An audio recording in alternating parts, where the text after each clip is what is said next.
I am so disheartened and sickened by people, us humans, who are arguing about what is or what is not going on in the name of science, utterly destroying logic, reason, and science itself, especially when it concerns geoengineering. This is a binder that I've put together. Hello, Dane. Of course, we see geoengineering.watch articles in here, which I have passed out to many people, including my family, who think I'm crazy. However, let's dive into my binder here that I've been putting together for almost 3 years now.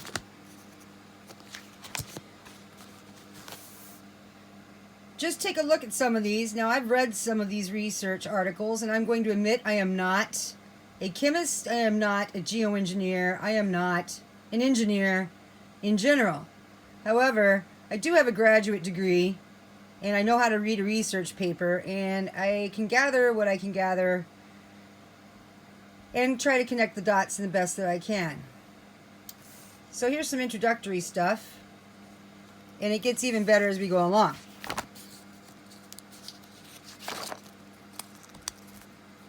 Let's see, this one, let me back up here a little bit.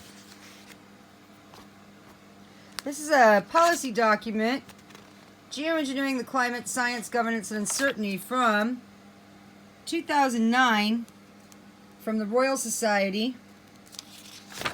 Oh yeah. If you want to know anything about climate engineering, this is probably a good place to start, because they break it all down for you. Solar Radiation Management, or SRM. Land-based CDR, that's carbon, getting rid of the carbon by eliminating it.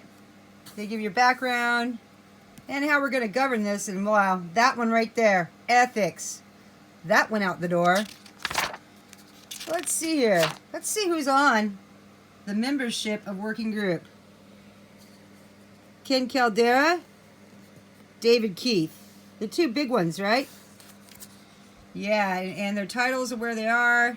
And this is a group of people that many people don't even know about. Probably hanging out with those transhumanist guys like Nick Bostrom and Kurzweil. This article, though, is very good if you don't know what's going on. I highly suggest picking this up. Excellence in science. Yeah, if you're going to affect all life on a planet, you'd think that you would have full disclosure. So there must be a reason that there isn't full disclosure, and it's probably military, but I'm not going to go there. Royal Society, Geoengineering the Climate. Oh, but wait, there's plenty more where that came from. Let's see here. I'm just going to quickly go for this. What is the public understanding of solar radiation management? This article is concerned with, well, hey, do we know what's going on? Let's see who's on this one. This was from, oh, there he is again, Dr. Keith. Okay, this is from 2011. Okay, that whole article talks about whether or not people are publicly informed about this. Clearly, modification of cirrus clouds to reduce global warming. When's this one from?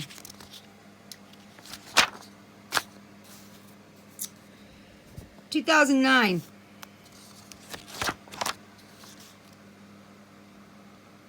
Read them and weep. These are actual science articles. You're not going to tell me that science and technology will save us. This is actual science right here. Okay, right here at work. This is how you do research, by the way. Mr. Smith, he died. But, you know, this is from March 3rd, 2019. Wallace Smith Broker, excuse me. This is actually a commercial article, what's going to be fed to most of us. Yeah, if we're going to prevent the planet from warming up another couple of degrees, we are going to have to do geoengineering, he said. Okay. Dimming the sun, the answer to global warming?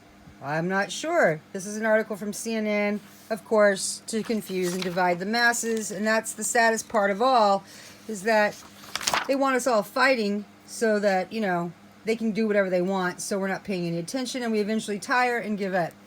Could this really work? I'm not so sure. 2018 Institute of Physics.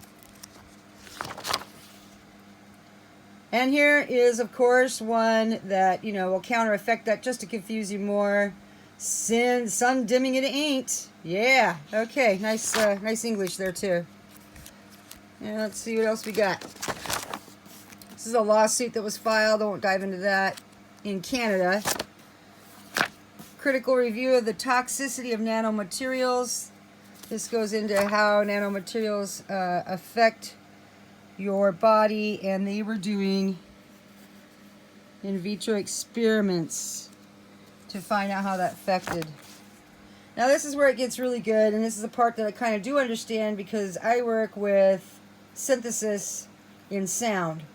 And so anything you're dealing with frequency, modulations, pulsing, resonance, it's going to work the same way in sound as it does with radio waves, as it does with light in general. So these are all very good articles if you want to get educated.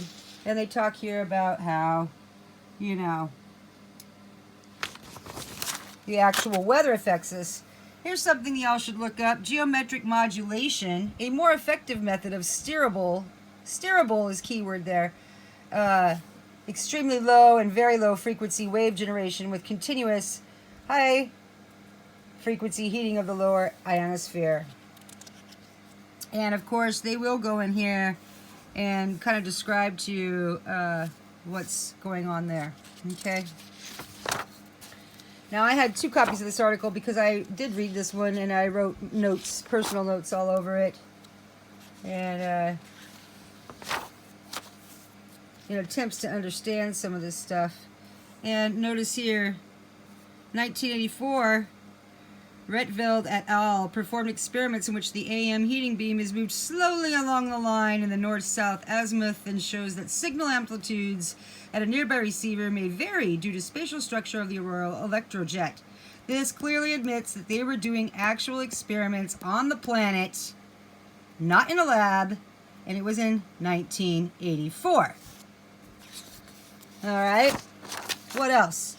Here's one from Geophysical Research Letters in 1991.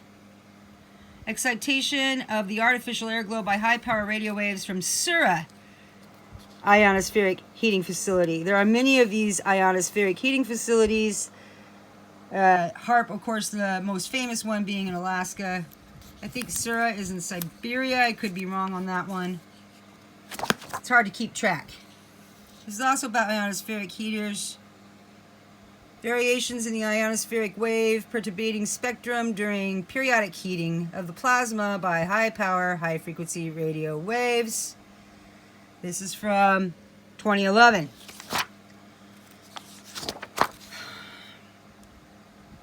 Earthquakes, detecting them and causing them with microwaves.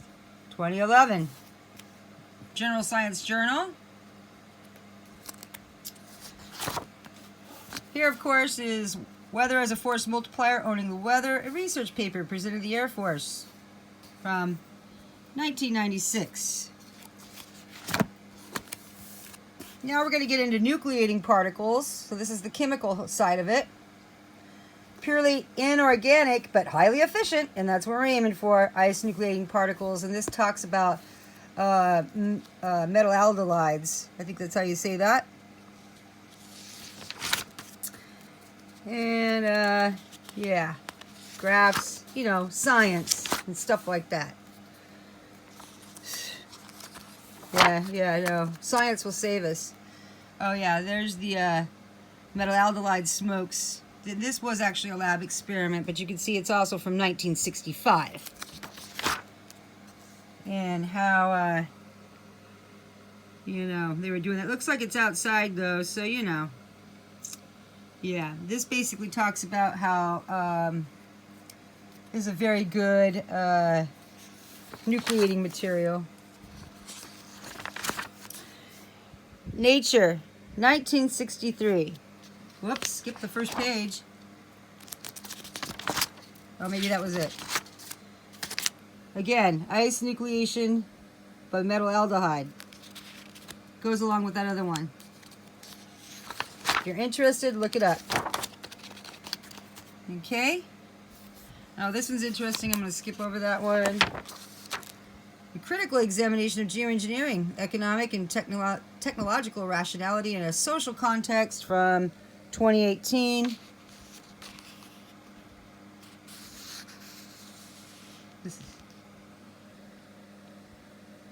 Yeah, I'll leave it at that.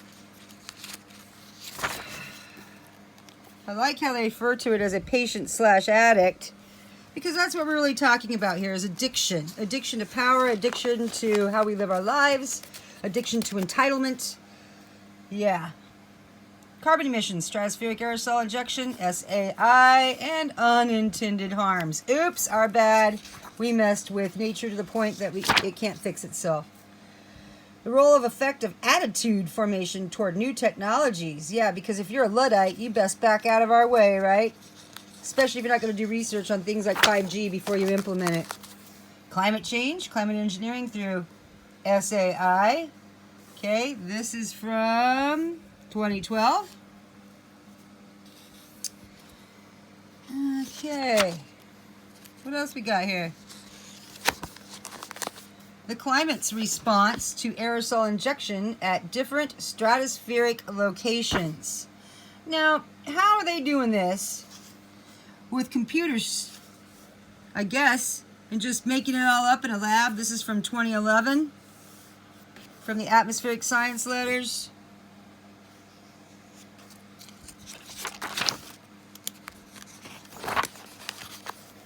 SAI, Research and Existential Risk.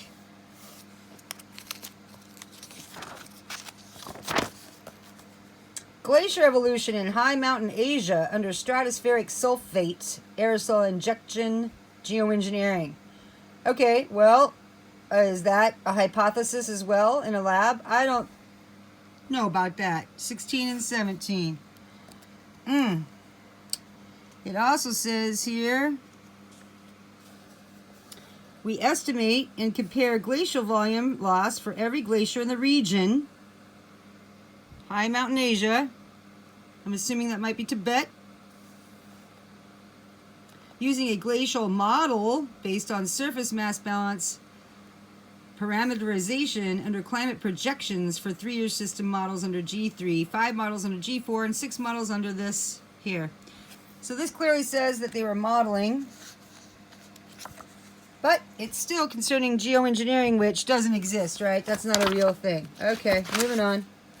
I do also have, if you want to collect stormwater and do soil samples, unfortunately, at least here in our state, you have to have a license to do that. You cannot just go out and collect water and then take it to some lab where they're going to have to test for nanoparticulates now and not just, the standard testing for large molecules that will be in the water. This is the most recent update they have on this as well. So they haven't updated that since 2015.